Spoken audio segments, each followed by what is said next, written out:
This meeting is being recorded. Hello all. I am Anna Javornica, used to be called Anya Snehova, but the Heralds decided they didn't like that name. So I'm now Anne from Mapleton is what it translates as, Anna Javornica. The picture that I'm sharing is a lot of the work that I've done over the years, the samplers, and you can find the handouts at that link that's on the screen. I also have the link for the class handout and for the galleries of pictures in the chat. If you've missed it, hopefully everybody is here now. Okay. I have been doing Blackwork, which is the wrong name for it. I'll get to that in a minute. But I learned how to do the stitch when I was 3 years old. And in 1992, actually 91, I took a class about how to do this reversible style blackwork. And then I got the flu in 1992 and was bored out of my skull being in bed. And I went ahead and I actually sat down and really started. And on the very left-hand side of that picture, that sampler there is my first Blackwork sampler. It's obviously more of a hybrid than just the reversible, but that is my very first sampler. It's actually dated at the top, although it's cut off in this picture. Blackwork is two different styles of embroidery. Blackwork, as it's called in the United States, blackwork. The one style would be better called monochrome work. It's done all in one color, black or red or blue or green or whatever, on a neutral, usually white or beige. Occasionally you'll see white on black, but in that style of blackwork. But the thing is, it's different from what we're talking about here because it's all kinds of different stitches. The reversible blackwork, which is sometimes called Holbein work, that's what it's called in Europe anyway, Holbein work or double running work, is done all in one stitch. That's all you ever really need to learn. You may need to learn some other construction stitches to make things out of it, but to do the embroidery, really easy. The 15-second version of the class, okay, is you know how to do sewing stitch, running stitch, where it dips in and out of the fabric, okay, and it makes a dotted line. Well, when you get to the far end, you turn around, you come back and fill in the blanks. You go down where you went up and up where you went down, and you end up with a line. If you look at this work, it's all lines. Now, they're not straight lines, unless you count the maneuvers at a snake with a broken back as straight lines, but it's lines. This is the current sampler I'm working on, and you can see in this one, it's lines. They go all over the place, yes, but it's all lines. I'm trying to undo the other pin so I can show you more of what's on this sampler. This is, like I said, this is the current sampler that I'm working on. Some of their partial designs, and there are some finished designs, and there's the very first one up at the very top, which happens to be from an Italian sampler from the 1550s. A lot of these other patterns are things that I'm working out from period pattern books, and some that I just had in my own head and I wanted to do. So, oh, and this is from this section right here is from the last class I did on this. Hopefully that's visible. Let me turn it around the other way, because you see the line at the top. It's it's hard to see because it's not a complete line, but that is the very first thing that we're going to be doing. And let me roll this back up and pin it in place. Let me start with a little history first. This style of embroidery started in the Middle East. The Islamic religion requires that you not use patterns that are representations of living things. So in the Middle East, they developed a lot of geometric patterns And eventually they began to get away from it.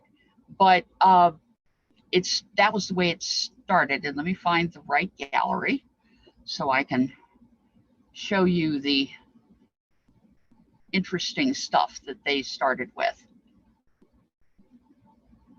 Come on. One of the bad parts about doing this online is making sure that we can figure out how the tech is actually supposed to work. There we go. All right. Now this one is a little on the small side, but you can kind of see that it's not, those might be sort of living things, but only sort of. And here are some of the geometrics. These are textiles. Well, the earliest one that we know of is from the 12th century. And these are all textiles that are from the Mamluk era in Egypt, which is 12th to 14th century. And after the Crusades, Islamic textiles got traded all over Europe. This one, you're starting to see things that look more like living things. Birds, the cat, I guess that's a cat, plants. Those are very much later. Here's another geometric. Even actually this one, and let me blow it up a little bit so you can see it. This section down here, if you can see the mouse waving around, I don't know if you can, is actually writing. The Islamic writing, the texts were really doable in this style of embroidery. Well, the thing is that after the early part of the 1400s, a lot of these textiles were seen by various people, and in particular in Italy, folks got really fascinated with this style of embroidery, and the peasantry started doing a lot of it. You see it first in towels, and then also some in, then you start seeing it in embroidery. And there is a picture on the screen that certainly isn't me. Do you have your sound on, or your picture or something? We need to close those down because it glitches things. Too much bandwidth. Yeah, having trouble figuring it out? Yes, I am. How do I get rid of that? The host could do that also. I'm sorry? Mute you. I can mute you. I said the host could also turn off. You're muted now and everything should be Yeah, well, I'm not the host, so I'm the teacher. Okay, well, hopefully she can fix that. Okay, well, let's get back to this. In Italy, which I was mentioning before, the style started up, and they were also using the traditional patterns that they'd already had. From there, it spread to Spain and Germany. And the characteristic of the earliest blackwork is that the patterns are really horizontal, vertical. There are no diagonals in them, like this particular one right here. Like I said, very characteristic. The later they get, and when they get to like France and eventually to England and Poland and so on, this is a German one, which is still one of the very early ones. See how the birds are so angular? That horizontal, vertical. By the time they get to France and England, and it gets later and later in period, they start seeing diagonals. And you can really, really tell the difference when you've got like these two patterns next to each other. This one is Italian, it's early. This one is English, and it's late. It's actually out of our period. It's past 1600. So I think that one is 1628 or something in that vicinity. So you can see the difference there. Around the time that our period ends, the death of Queen Elizabeth, a bunch of things happened to the English economy. One of which was that silk got horribly expensive. And also, the silk that they were dyeing with the black dye tended to disintegrate fairly quickly. It aged out and got bad, which is why we don't have a whole lot of black silk embroidery from the tail end period. All of a sudden, people started doing this style as they were learning it and doing their first samplers in wool or in polychrome silks. Let me pull up the sampler gallery and I can show you what I'm talking about. Once it actually opens, there we go. Okay, that obviously is not black, but blackwork, Holbein style blackwork, the reversible blackwork does not have to be only in black, but up until about 1600, you're going to find it mostly in black. And this is a sampler that's dated to the mid 1600s. Here's another one. This is more Italian and it has much less of the actual reversible blackwork in it. Although the birds, if you look at them up here at the top, those are edged with the reversible stitch. Another polychrome sampler. And here's one in white work, which you find with, these are extant samplers, and you find the white work right along with the black work. This is one where there's more of the reversible type of stitching. The gown of this lady in a crown, a lot of the flowers down here are done with reversible. And yes, some of it looks like cross stitch. It's not the cross stitch that we usually do. It is it's called long-armed cross stitch. And you find it being taught by a lot of people at this time frame. Again, another polychrome. And here's one where the bottom pattern, the third from the bottom, the fourth from the bottom, the fifth, and then the one with the flowers, those are all done in black. And a lot of this particular sampler is done in the reversible blackwork. And again, here's another one in colors, the reversible style, but still in colors. So, and all right, now this is the one that is sort of the sampler to end them all and bring them in the darkness, bind them, I suppose. This is called the Jane Bostock sampler. Characteristic because it has these animals at the top. It has Alice Lee, born the 23rd of November, being Tuesday in the afternoon, 1596. And Jane Bostock, her mother, is the one who stitched this for her daughter. Not uncommon. It's a way of saving patterns. And yeah, here you can see her name, although it's also got pearls in it and so on. One of the things I really want to point out to you is toward the top edge of the sampler, there is Juno, is what it says in writing, and below it, there is what is fairly obviously a dog. What I want to point out is that the dog is mostly a pattern of holes in the fabric. If you blow this up, let's see if I can do this. A little bit, it's letting me.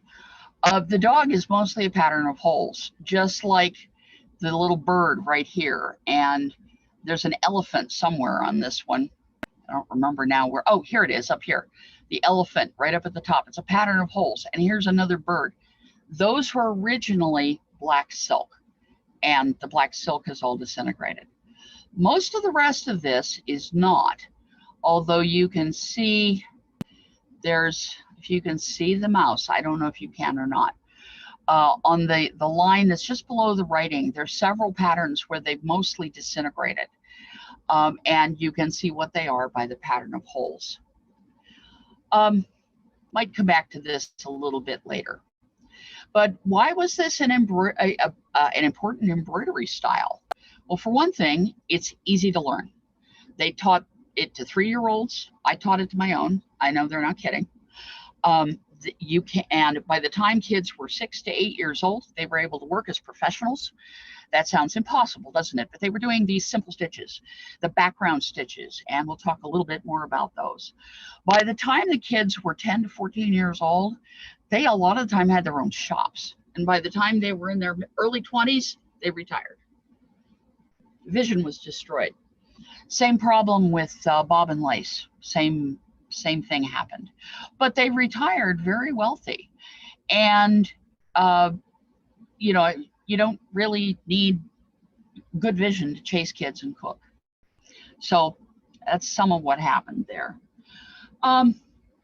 This stayed as a standard embroidery style right up until the advent of the Industrial Revolution. So even into the 1800s, girls were learning this style of embroidery.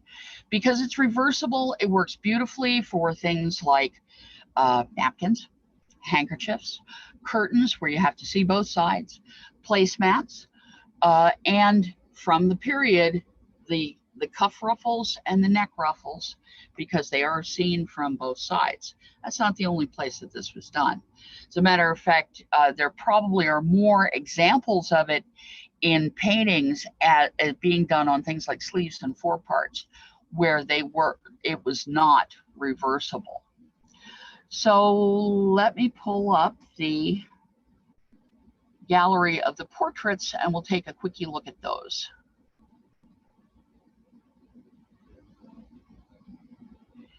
Now, one of the things I mentioned was sleeves. Of course, now it doesn't want to share. There we go. I mentioned sleeves. If it will share. There we go. This is one of the style where the long scrolling vines are probably outline stitch, or they may be couched work. It's hard to tell in this portrait, but it's possible in some. But the little filling patterns in here, inside of the leaves, inside the petals of the flowers, are all reversible blackwork. That was a style that was really, really popular, like 1580 some. Here's a fellow with a collar and blackwork. Another one with a pretty amazing collar and blackwork. And this probably is not the doubled running stitch style. Another fella, and this one probably is running stitch. Another collar. And having looked at this pattern very closely, it's a pattern from one of the period pattern books. The one from 1569, Nicolas Bisset, has this exact embroidery pattern in it. This one, it's harder to tell, but she's got embroidery both on the ruffle and inside of her collar. Now here's one with sleeves, 4-part. She's got it on her smock. She's got it on her ruff. This is a lady who has a lot of black work going on there. And what's on this lady's ruff is probably black work. The rest of it is smocking of some type. Okay, that's that same lady. Now here's an interesting, excellent example. Sort of bouncing out of the portraits for a moment. This is in the V&A, the Victoria and Albert Museum. And it's an example of those long scrolling lines and then the repeating patterns inside the flowers. And a queen of the SCA, I believe she was East Kingdom, but I'm not 100% certain. And a close-up of her elbow, and the flowers in there are just amazing. And yes, this style of black work was often combined with gold work in those things. Okay, here is a very, very obvious black work pattern. This is a picture by Hans Holbein. It is one of the 4 extant pictures of Jane Seymour, and it's the other one, the other pattern for her cuffs. Because the picture that we most often see, which is in England, this is in a German museum, The one in England has 3 patterns on the ruffs, on her wrist ruffs. This one has only the single one. Another set of cuffs, an extant jacket. And this is a painting, believe it or not, of black work, white work, and gold work on her smock and inside the reverse of her coat. Another neck ruff. And again, this is a pattern from one of the period pattern books. It exists in Basset, but I think it was in the first pattern book, which I think is 1526. This lady has some wonderful stuff going on her sleeves, and as well on the front of her smock and on her ruff. An apron. This one is Italian, and you find things like this where the reverse of the pattern is picked out, which is, and it's in a combination of the reversible black work and the long-armed running stitch, and it's usually called a CC work. Bess of Hardwick, a pattern on her sleeves. And this is a really fascinating one. This lady, Anna Meyer, that's her wedding dress. And she has bands and a cuff supporter and the band along the top, and then an amazing gold work and black work smock. Here's some of the patterns closer up. And this pattern is found in a lot of the pattern books. This one as well, although it may not have been worked on even weave fabric, because I've played with it, and it works better if you've got fabric that has more threads per inch going one way and fewer the other direction. Strangely enough, that's her amazing tab. And this collar, and this is actually worked in the double running work. There are lines, apparently it exists, and someone who handled it says that it was worked by doing the lines of running stitch and then doing the gold work over the lines, so that the gold thread didn't wear through. There's the cuff. Again, that's a pattern that's in one of the pattern books. Okay, here's a guy with a collar and a kid who's really fancy. And another cuff. Let's see if I can blow that one up a little bit. Oh boy, no, it's really hard to see, but I've worked the pattern, and it again is one from a pattern book. This is a picture that a lot of time is taken to be Catherine Parr. I'm not sure. Nobody really is these days, but the pattern inside her collar is one that actually is very similar to one in the Jane Bostock sampler. And then here's an amazing, I don't know how they did this part. All I can figure is it's smocked some way, but the amazing bands of the black work and then the stuff in between. Here's a set of sleeves that are not done in black. They're done more in a rust color. And this one, which quite often used to be called Catherine Parr, and they're pretty sure it's not. The strawberries, if you look at it very closely, these little strawberries and strawberry flowers are an overlay fabric worked in black work that is put over her outfit, probably some kind of partlet. And you can see that there is also black work on her smock. There's a collar and some cuffs and stripes on sleeves. Those are more common in the Italian. This is a more common English style. And I swear it looks like her arms are about 3 times too long in this picture. I don't know why. But this great pattern on the inside of the reverse of her coat or collar, whatever you want to call it, actually is another one. Is often found in the pattern books. Grapes. All right, let's get down to some, how do you do it? First thing is that you have to have your needle free of the fabric. Okay, I want to show you how to start. This is a type of waist knot that makes it very easy to start and stop relatively invisibly, although you would not want to use this knot if you're using silk thread. Silk thread is more fragile. This stuff that I've got in my needle is cotton floss because it's El Cheapo, and it washes without running all over the place. The thing is that when you turn a piece of thread backwards, sorry, let me get this pulled because I started with a threaded needle. I know if you're going to be able to see what I'm doing. Normally in a class we've got a little bit more room, but there are two ends of this thread together and the needle, and then at the other end there's a loop.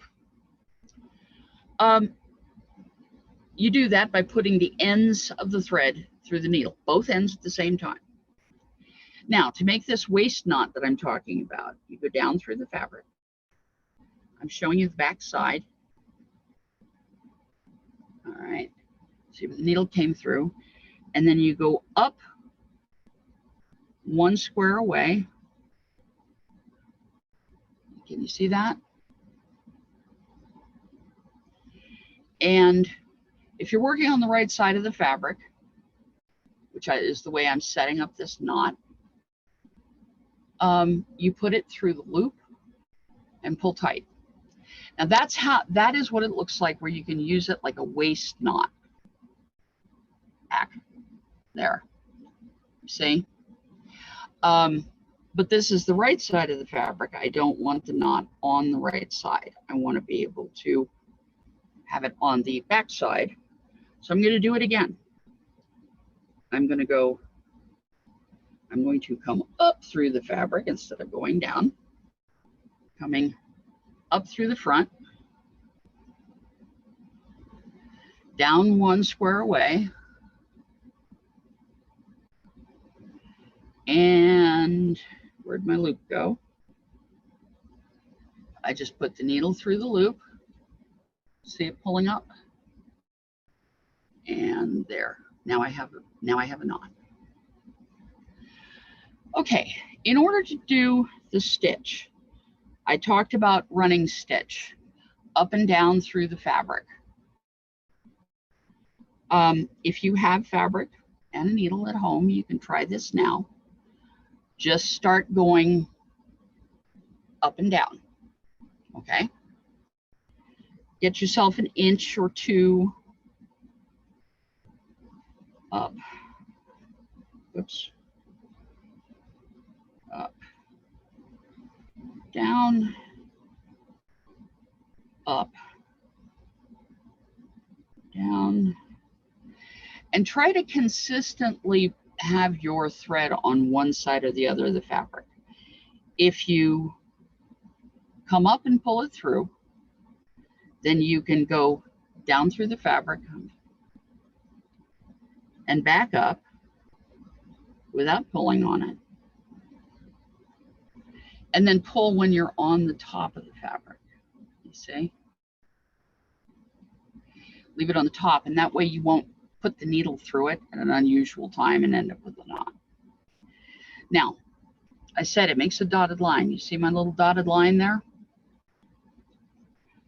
I'm going to cheat. I'm going to use dip stitch and do a bit more. But a lot of you, I would guess, if you've done sewing stitch, do sewing stitch as a dip stitch. Dip stitch means you go down and up and then pull, okay? I'm trying to do it fast so I have enough to show you. All right. Now I'm at the far end of what I'm intending to stitch. I'm having trouble seeing what I'm doing. There we go. And I am going to go down where I went up.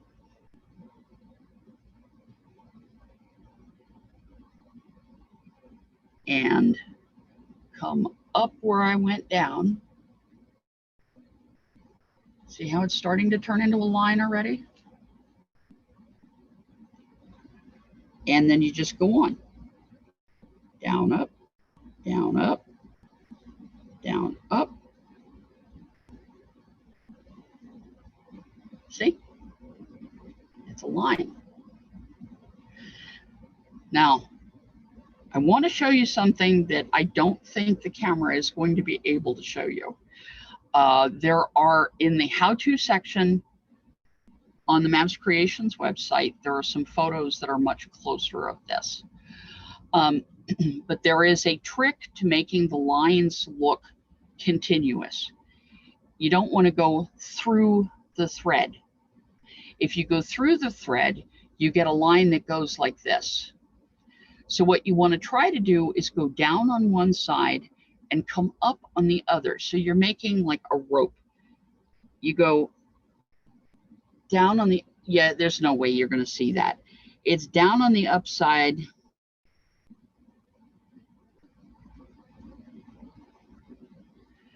And up on the downside, and it makes a continuous line. I'm sorry I don't have photos of this. Is that stem I stitch? wish I did. Okay, are we at a place where anybody has questions? Were you describing like a stem stitch in embroidery? Stem stitch? Okay, stem stitch is upside down back stitch. Just a moment. All right. If you're working on Aida, sorry about making faces.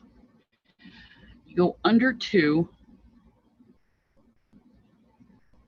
back 1, and under 2, and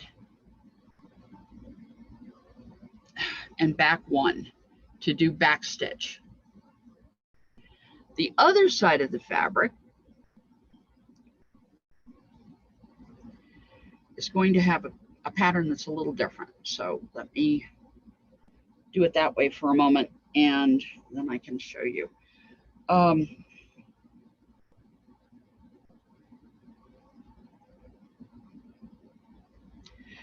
It's assuming I can see, pardon me. I had to take the glasses off.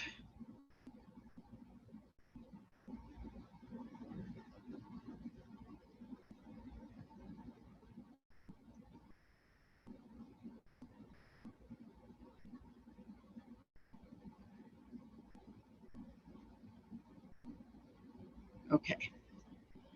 I don't know if you can see it, but I am working backwards. What I'm doing is going forward 2 and back 1 and then pulling it up. Okay, that is stem stitch. And it makes also an around and around and around kind of a thing. But let's go back to this stitch again. Does anybody have any questions about doing the doubled running stitch, the Holbein stitch?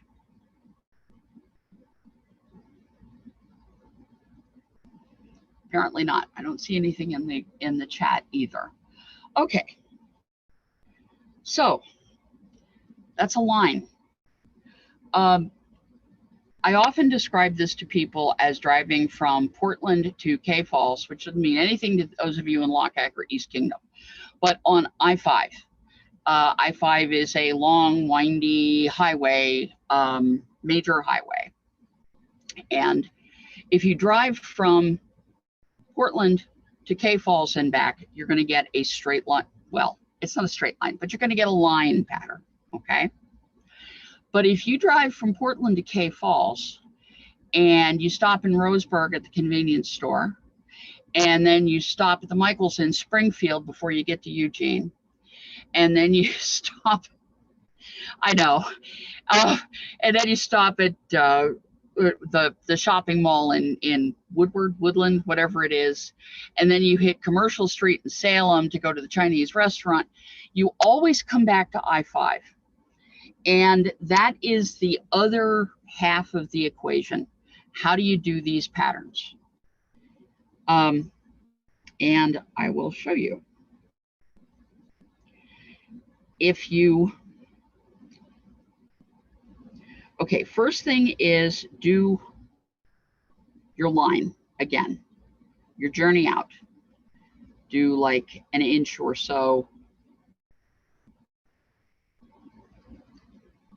And when you're down at the end, okay, can you see it? When you're down at the end and you turn around to come back,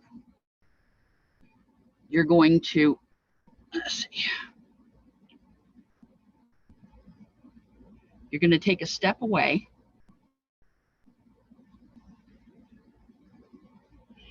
and come back.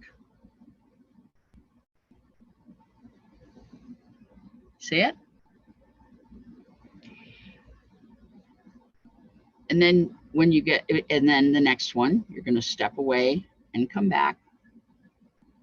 Take your next stitch, step away and come back. Your next stitch, step away and come back. There. That is, the pattern is called combs. You see it a lot in the peasant embroideries, but they take it to another step where they then put another line of it next to it, and it makes little boxes. So the box stitch that you see a lot in the east of the Caucasus peasant embroideries is basically this same stitch. Now, that's the back side. It's a little comb. Front side is the same. So that's the two main patterns that you need to do. So while everybody plays with that for a minute, I'm gonna go on and talk a little bit more about the history of it. The thing is that this particular style of embroidery existed alongside a lot of other ones. You've already seen that with the sleeves, where it's the insides of the flowers that were done with the repeating pattern stitches, or with something like the birds in that one sampler, where the outside of the birds were done with the reversible stitch, the doubled running stitch. But the birds themselves were probably done with something else, some other stitch, or a CC work where the outside of the areas that are going to be left blank is edged with a doubled running stitch. Now, one thing I want to warn you, there are a number of books from the 40s, 50s, and 60s that talk about blackwork that insist it was done in backstitch. Now, you can do it in backstitch, but if you're working on linen, and you remember that the picture that I showed you with the strawberries on that very transparent fabric, you're going to see everything you do on the back side on the front side as well. So they weren't using, because if you do that, then it's going to look messy. So they were using a doubled running stitch. The backstitch thing was disproved back in the late 60s, but the books are still out there. Okay, so just warning you ahead of time. And there are some people online who will tell you absolutely two things about blackwork. One is that it was always done in backstitch, which I've already told you isn't true. And the other thing is they will tell you it was never done reversible, which is, I don't know how they can how they can even think that way, because we have excellent examples. Not a lot. The stuff didn't last very well, but there are samplers and there are covers from books. As a matter of fact, Princess Elizabeth, when she was 13, worked a velvet cover for a Bible for, I believe it was Catherine Parr, I think. And it was done first in the doubled running stitch, and then she worked a braiding stitch in gold over 2 lines of the doubled running stitch. So again, combined stitches in embroideries.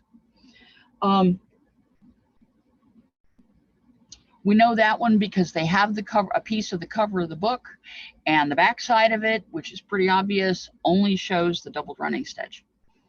I have tried doing, assuming that that wasn't a doubled running stitch, but a back stitch. I've tried doing the braid stitch with gold work on top of the wrong side of back stitch, and it doesn't work. It doesn't work at all. So we're pretty sure she was using doubled running stitch.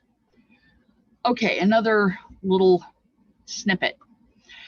And this is about this fabric, which is called Aida. And actually the stuff I have is normally called grid Aida because it has a basting stitch that is woven into the fabric as it's put together. Now, they did not have Aida fabric in period.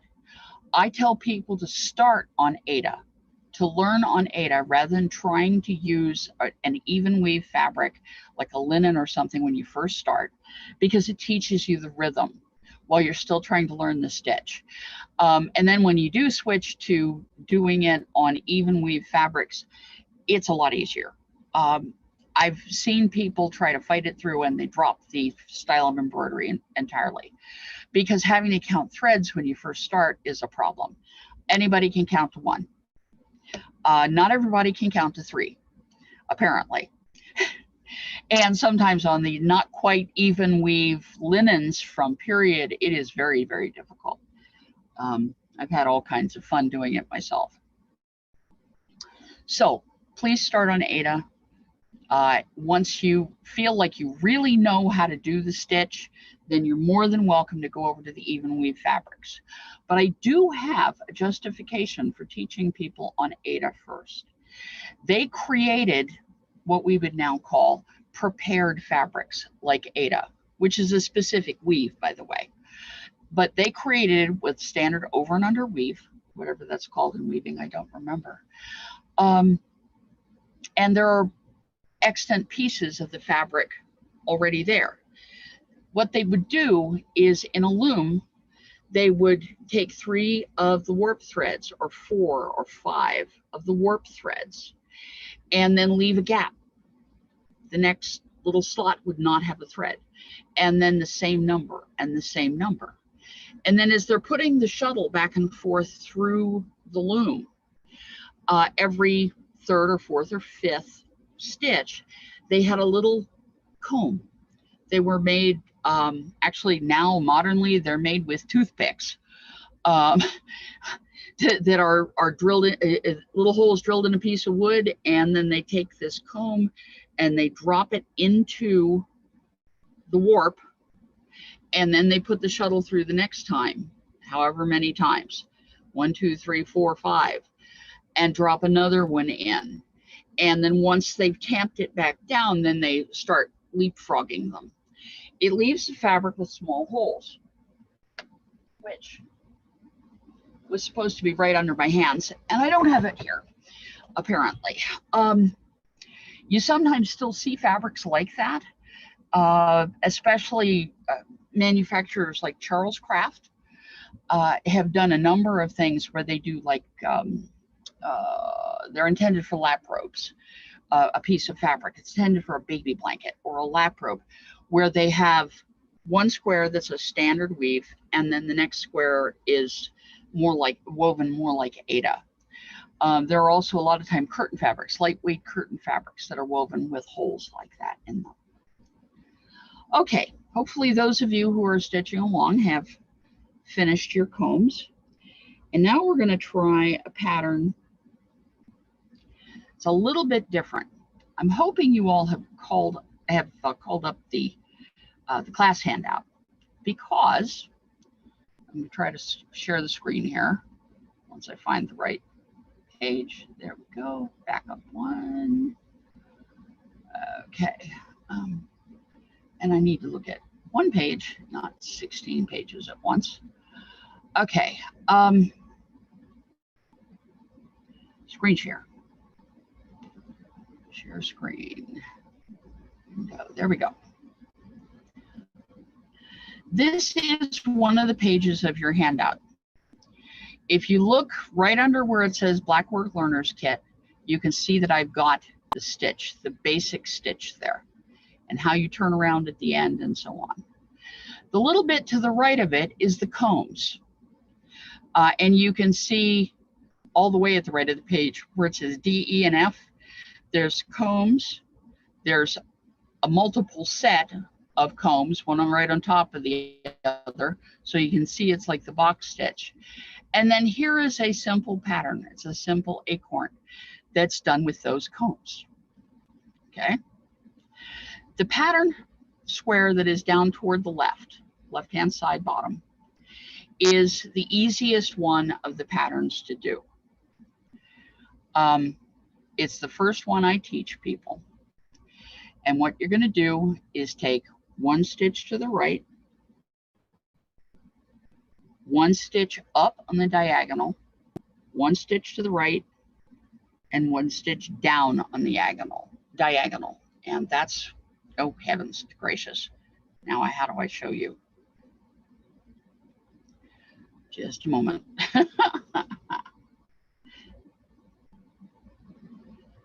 Stop sharing and then share screen, but I want a different one. Actually, no, I don't. I want just the camera. So why does mine say Krzysztof Blesnik and it doesn't show my work? Okay, can you see it there? Under my finger, there's the one stitch to the right, and then one stitch on the diagonal, one stitch to the right, one stitch on the diagonal downward. And this is what it looks like on the back. Okay, wow. I'm having trouble with a little tiny window, which is all I can see. All right. I'm gonna go ahead and try it. And I'm gonna set up about an inch of it and then start my way back. One of the interesting parts of doing blackwork is that a lot of the time when you start the pattern, the journey out doesn't look like anything. Okay. It like that. Okay, it's just stitches. But now I'm going to turn around and come back.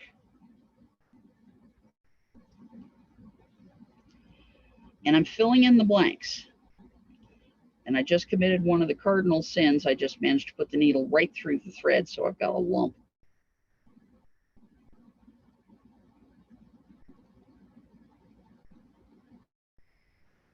Okay, and as you stitch, it begins to show up.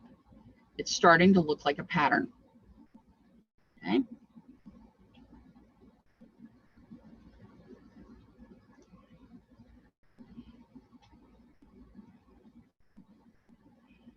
So go ahead and try it. And now that I've gotten to the end of the line, that's what it looks like.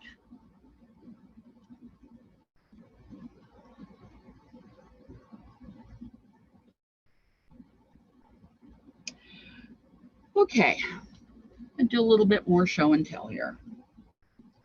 I mentioned the Jane Bostock sampler. Well, this coif is made with patterns from the Jane Bostock. Remember that line that was pretty much all just dots and a few little bits of thread left in it? That's this pattern right here. This pattern, the carnations, and this pattern, the grapes, are alternated with a sort of a Celtic knot thing in the Bostock. Here I chose to alternate them with a smaller frame. The interesting thing is that while this pattern is, there we go, is completely reversible, and I will show you.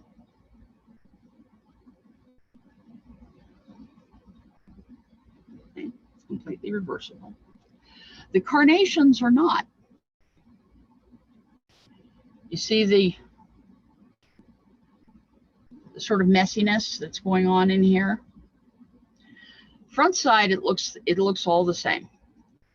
But what has happened is that these little filler stitches don't quite match up going back and forth. You're not filling them in. This is what's called a darning pattern. And yeah, it really did exist back in the Mamluk textiles. And the weird part is that it didn't show up in embroideries for about 200 years, and then the English started doing this and it showed up all over the place. Go figure. We're not really sure at this point whether somebody ran across one of the older Islamic textiles that had the darning patterns, or if somebody just decided it would look cool and it didn't matter what it looked like on the back. We don't know. But knowing people, we find ways to make things look cool. But yeah, these are a couple of my favorite patterns. And oh, and so you know what it looks like when I put it on. Here. And it would be gathered up underneath my hair. And yes, this does go on top.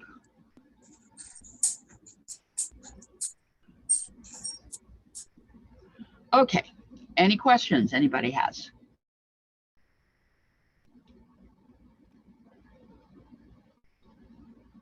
Anybody out there that's actually done some of the stitching and can show us?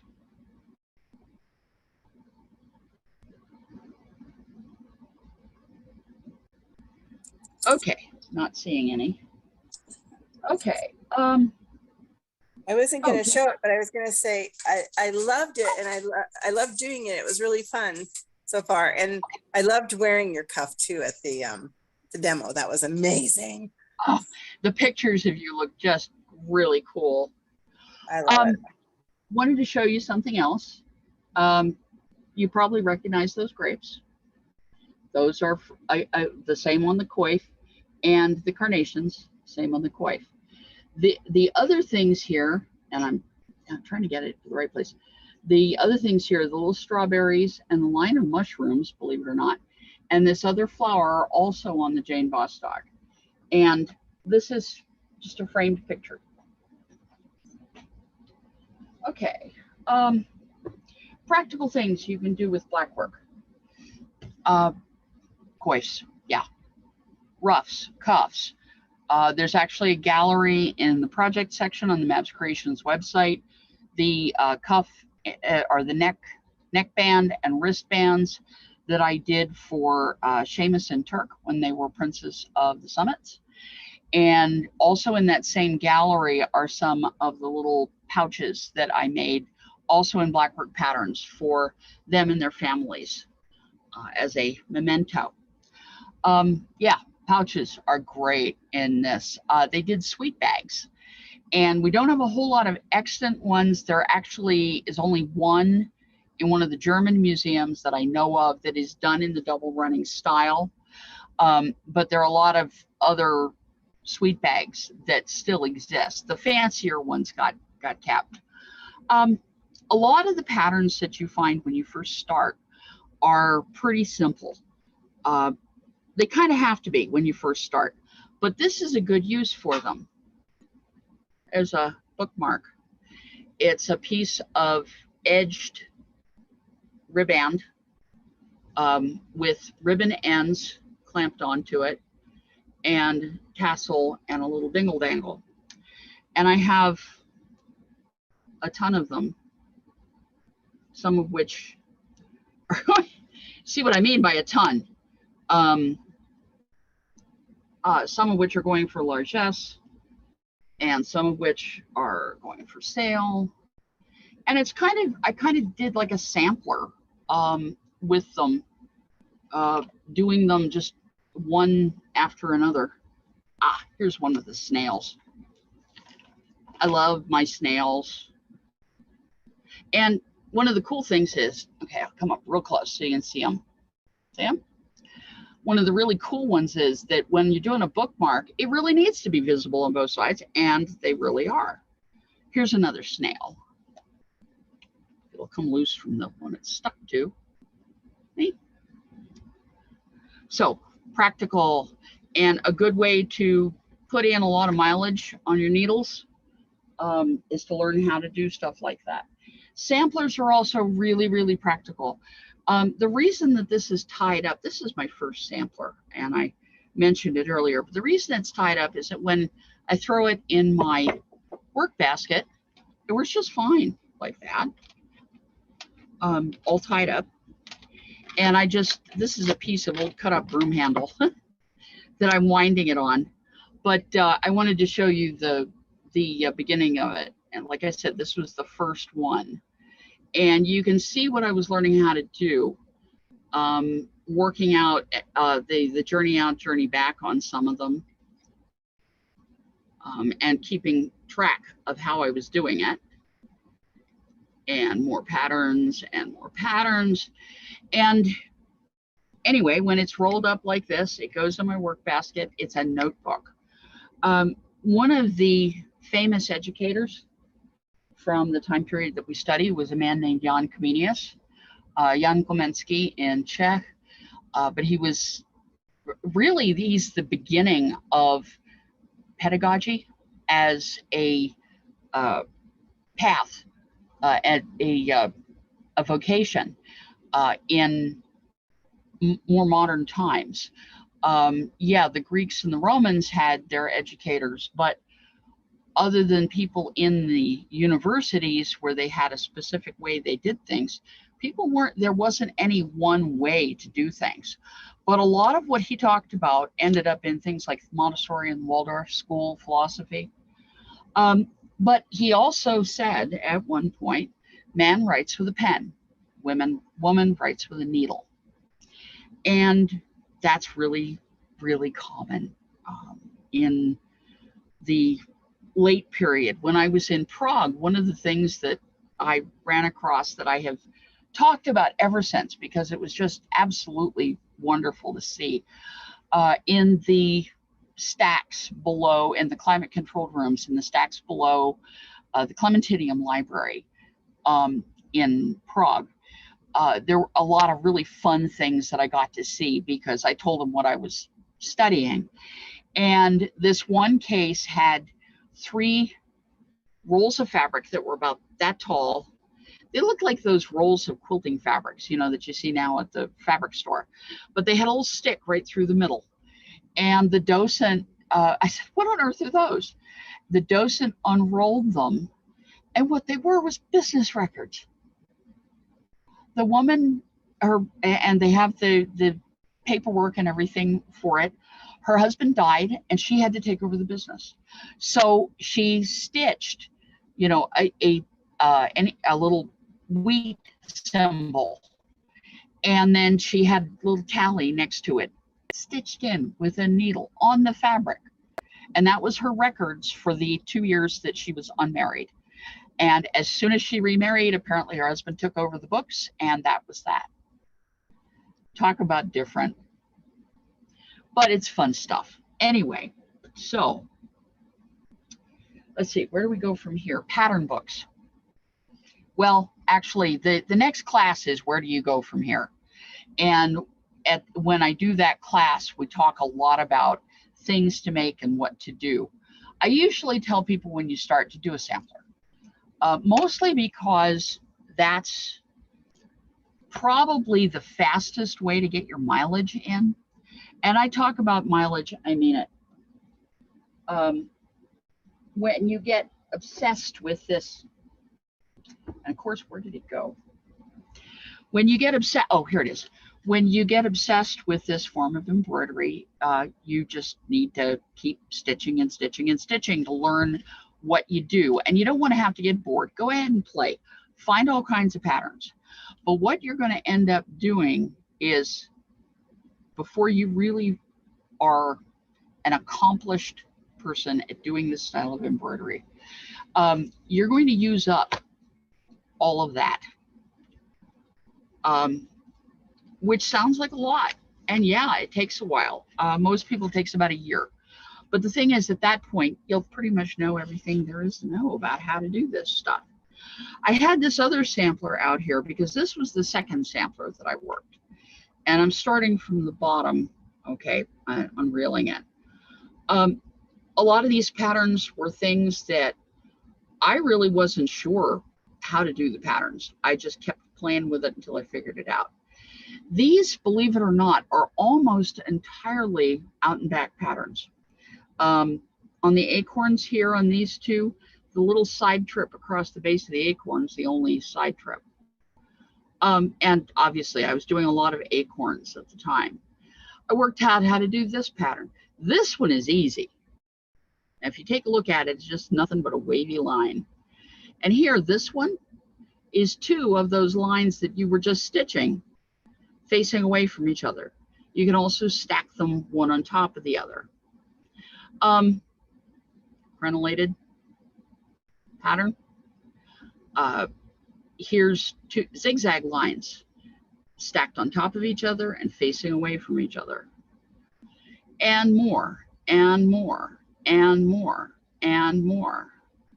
Like I said, this was my second one. So I hadn't been doing it all that long. There are a number of books out there that will teach you how to do blackwork. There's a lot of stuff online. I do recommend Kim Salazar's books, the New Carolingian Modal books 1 and 2. There are patterns that are everywhere from beginner level up to really advanced. And I've been playing with some of those and going, oh my goodness, how am I supposed to do this one? But it's mostly just keep at it, keep doing it. If you need patterns, if you need ideas, go ahead and get hold of me on Facebook or drop a comment on the Mavs Creations website. I'm not over there every day, but usually at least once a week. If you have a comment there. Let's see, what else do I need to, just a moment. Yeah, and oh, I need to say there is a fourth pattern on that sheet where you have the one that says Blackwork Learners Kit. You did 3 of the patterns. There is a fourth one to play with, to try. And then there's another whole page of patterns that are really kind of fun to work out. Also a glossary and so on in there. Okay. Oh yeah, one more two more. I meant to say something about, because I've been playing with this for a long time. I do cross commercial announcement.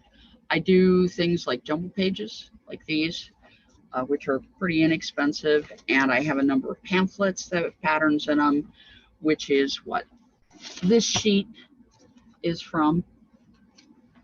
And you can go play over on the rest of the site if you are so inclined. Or just go ahead and write to me and I'll send you some patterns, because I love to share this stuff. It's fun. And I had one more piece that I did want to show you, because this coif has been sitting here this whole time. This was actually the first coif that I made, and I didn't do it quite right. It's also been rolling around on the grass at Shrewsbury, which is what I'm picking off of it. The shape of the coif is not right, but the pattern on it is from Kim Salazar's first New Carolingian book. And the funny part of it is that there is 380 hours of stitching in this coif, okay? And it's a wonderful pattern, but only 160 hours of the stitching shows, because it was so complicated, I had to keep taking it back out. So even though I spent 360 hours or 380 hours on it, only 160 of it shows.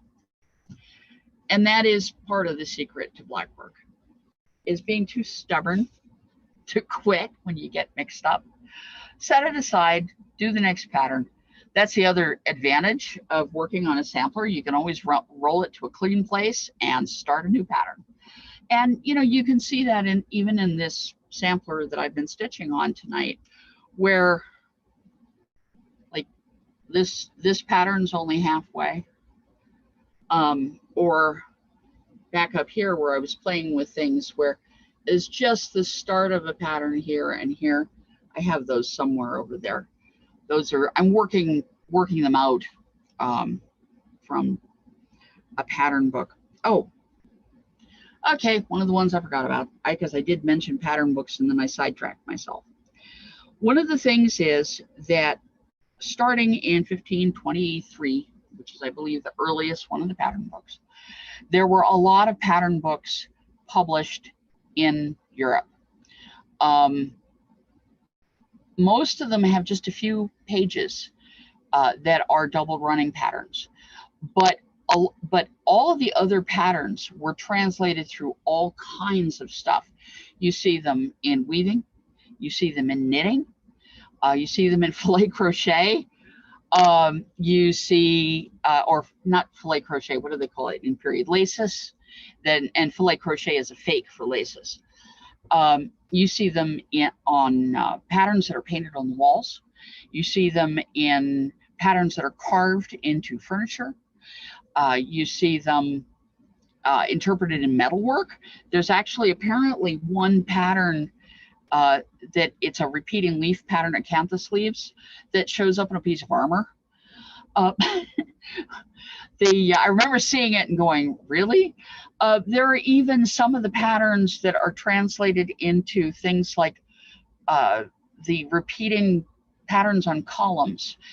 When Isolde was in Italy the last time, she sent me a photo of this building that had 3 columns that were covered with Blackwork fill patterns.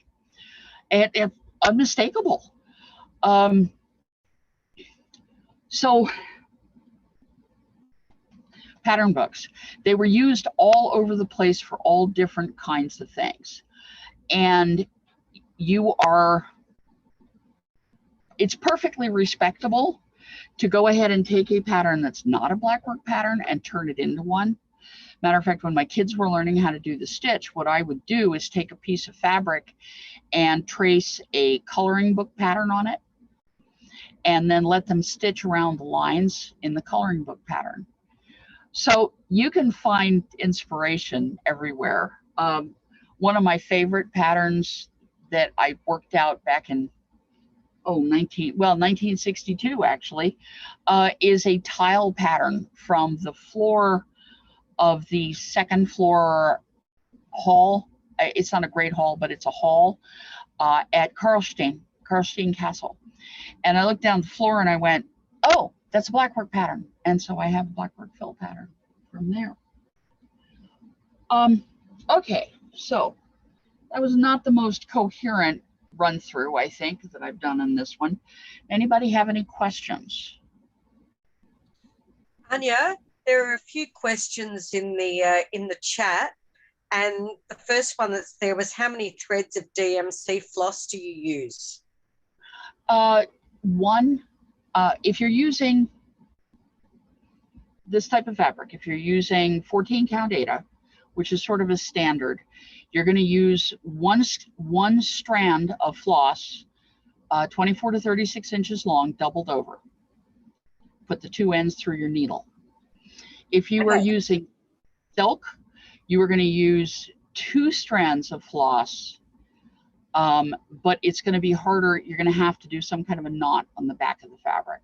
You can do the waist knot a distance away and cut it and then thread the ends back through, or you're going to have knots in your work. If you're using sewing thread, use 1 piece of thread doubled over for this scale of fabric. Okay, and you started to touch on the next question, which was, how do you end each strand? We saw how you started it so there was no knot, but how do you end it? I'm sorry, I forgot to do anything about that, and I will show you. Well, I'm going to make a mess a little bit on my sampler here. I'm going to big nasty knot right there. See how I have the straight bit there? If you're familiar with whip stitch, you go under the threads without going through the fabric. Pull it tight, go under the next one, and pull it tight. And normally I will go 5 to 6 stitches. And then My fray check has wandered away. I had some right here on the desk this morning. I cleaned everything up for the class, and that was one of the things I put away. There is a product out there called Fray Check. In period, they use beeswax, but it does harden and give up eventually. But what you do is and there's a bit about this in the resources and how-to on my website. But when you've gotten that far, go ahead and run a little bead of the Fray Check down it and let it sit for just a moment or two. Then tug it tight, just like I'm doing here, and then you'll snip it. Now, if you don't have Fray Check and you see it, so it's sort of invisible. If you don't have Fray Check, it will eventually try to work itself out. And I'm trying to get my other sampler so I can show you what it does. Because when I started, I didn't know about Fray Check. Okay, just a moment. I'm going to roll it up to the right place so it's easy to see. Okay, you see that sort of lobster claw pattern in the middle there? If you look on the back, you see the dark spots? Let's try to get it flatter. The dark spots are because it started trying to work its way out of the thread. Now, some places it's more obvious than others. On this pattern, and I'll show you the front first. Okay, and then this is the back. Now you see the darker spots? There's one in here, that's where I ended.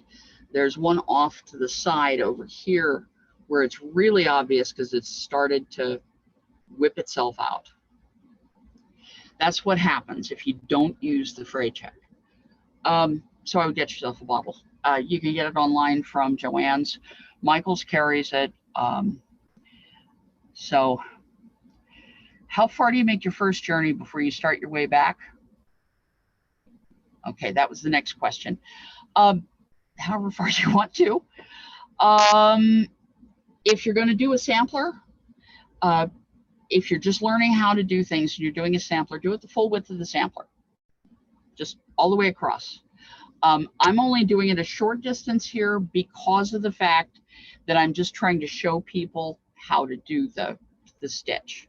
Okay, so you can go all the way across your fabric. You can go with some of these patterns, like this pattern. I will work my way all the way around and up and down and around and up and down and around, and I got all the way over to here before I turned around and came back. Whoop, let me pull it up so you can see it. But you see, I started over here, I ended up here, and then I turned around and came back. Or if you're doing something small, just a moment, I'm trying to find one of the simpler patterns. There we go. If you're doing something like this pattern, you're going to go all the way to the far end of the bookmark, doing that up and down line. You see how it goes? Wait a minute. See if I can hold it so it's possible to see. Up and down and up and down and up and down. You're going to go all the way across. And as you come back, you're going to, right here, you're going to go to that convenience store in Roseburg. And then you're going to hit the Michaels in Springfield, you know, etc. And the heart itself is a little side trip and so on and so on. You'll do those on the way back. Does that answer that question, Cindy? Siglinda? Okay, well, not hearing an answer. The snail pattern. Okay, Karen, go ahead. Let me see. What's the best way to get hold of me? Over on Facebook, if you post either on the Adiantum page or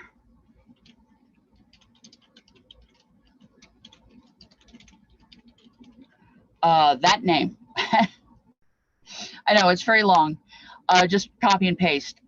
If you send me a friend request over on Facebook and then ask me for the snail pattern, I will get it to you. And there are several of the snail patterns. So the other thing is that I am working on a jumble page of snail patterns.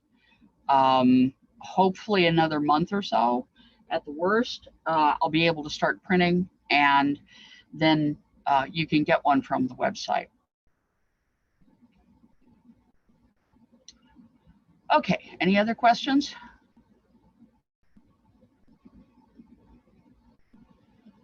All right, well, not hearing any. Happy stitching. I hope you all have fun with this. Get hold of me if you have questions or you need more patterns or whatever. I have a lot of them just saved out, and you just send you a couple. And go and check through the galleries, the project galleries, to see the kind of things you can do, the kind of projects. It's not just the pictures for the classes, but if you go to the, let me see if I can share this just a moment. Of course, it's arguing with me. Why do you not want to? There. Oh, for heaven's sake, just a moment. Oh, you gotta love computers, or you gotta hate them, one of the two. It's not what I was trying to.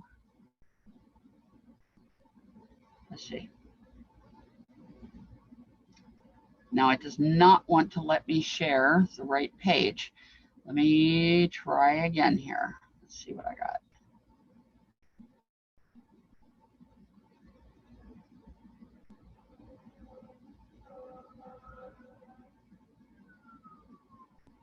Arg.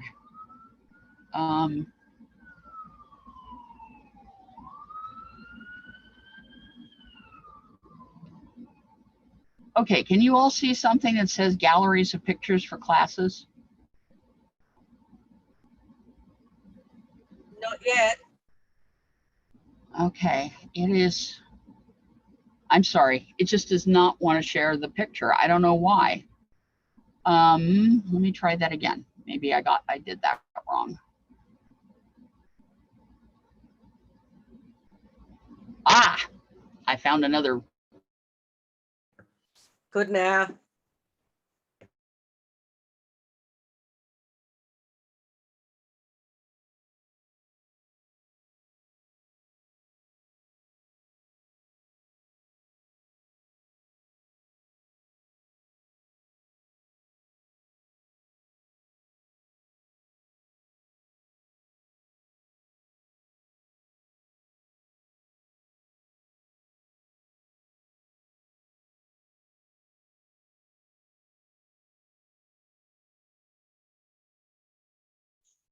Hi, Anya, you've gone silent and your screen looks muted.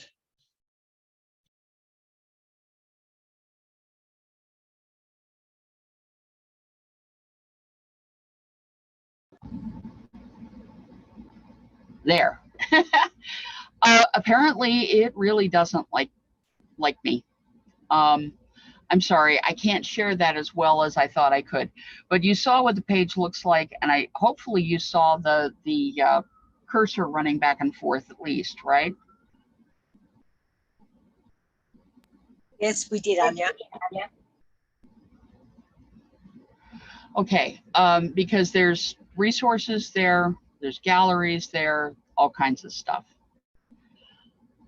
Okay. Oh, it jumps from 6 to 8 when trying to do the grid stitch that's with the acorn. Yes, the scale does change. And yeah, where is stitch 7 in the grid pattern? I'm not sure where it is actually. I'd have to go back and hunt myself. But basically the acorn, if you do the outside of the acorn as you're on the way back, do that comb stitch across the acorn and back. And I think you'll see what it's looking like. And I do know one thing I'm going to do next time. I'm going to bring my plastic canvas sampler and so I can show you some of these stitches larger. Ugh. Okay, I am assuming that Ilantha is going to want me to do the second one of these classes at some point this fall. So keep an eye out, or friend me. I put my name in the chat. Friend me on Facebook, and I can let you know when we're going to do this again. Thank you all for coming. Thank you very much for recording this. I think we're done. Thank you. Thank you so much for your time. Thanks, Anya. We'll see you later. You're welcome. See ya. Soon, I hope. So, trying to figure out how to stop the recording. I'm going to stop the recording now. Okay, thank you.